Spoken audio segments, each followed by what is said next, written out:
அன்பான இதயங்களுக்கு இனிய வணக்கங்க. இன்னைக்கு சொட்டு நீர் பைப்பு இழுக்கும் முறை வாங்க பார்க்கலாம்.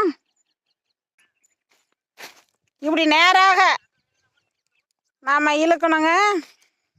பைப்பை நாம் கனெக்டட் செய்வது சுடுதண்ணியில் நனைத்தோம்னா நல்லா எளிதில் ஃபிட் ஆகுங்க.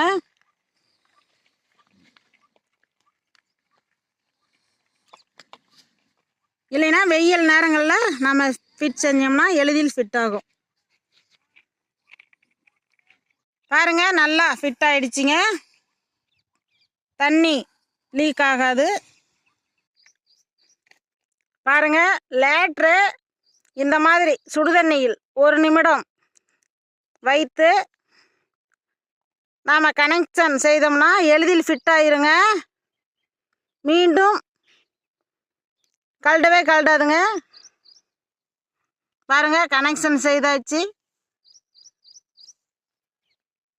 ரொம்ப எளிதில் கழட்டுவதும் அதே முறையை நாம் பயன்படுத்தினால் எளிதில் கழண்டு விடுங்க. இது புதிய லேட்ரு. ஒரு முறை நாம் ஃபிட் செய்து விட்டால் 7 வருஷம் இதை உபயோகப்படுத்தலாங்க.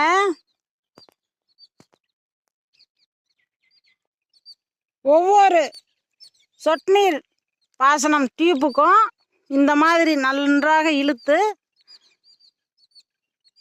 லாஸ்டில் மண் கொஞ்சம் போடணுங்க. அது இந்த பக்கம் அந்த பக்கம் நகராது, நன்றாக பிடித்து கொள்ளும். நாம் அப்படியே விட்டு விடுவதால் நகர்ந்து விடும். அது பயிர்களுக்கு தண்ணீர் போகாதுங்க.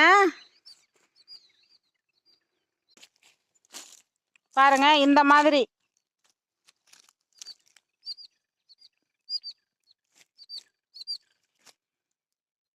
நாம் சொட்டு நீர் லேட்ரு இழுப்பது காலையில் இழுக்கணுங்க. நாம் வெயில் காலங்களில் வெயில் நேரங்களில் நாம் இந்த டீப்பை இழுத்தோம்னா கைகள் ரொம்ப சூடாக இருக்கும். கால நேரங்களில் டீப்பு இழுக்கணுங்க.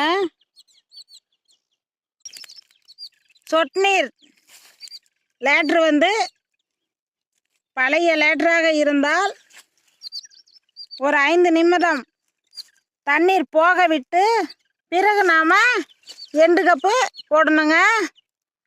ஏன்னா அதில் தூசு மண் எல்லாம் கலந்து இருக்கும்.